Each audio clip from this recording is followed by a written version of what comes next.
ఇలలాంటి నాకు జీవాన్ని పోసి కలలాంటి బ్రతుకు కలతోటి నింపి వలపన్న తీపి తొలిసారి చూపి ఎదలోని సెగలు అడుగంట మాపి నులివెచ్చనైనా ఓదార్పు నీవై శృతిలయలాగా జత చేరినావు.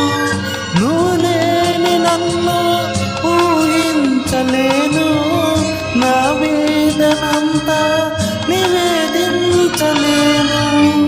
అమరం అఖిలం మన ప్రేమ ప్రియతమా నా హృదయమా, ప్రేమకే ప్రతిరూపమా.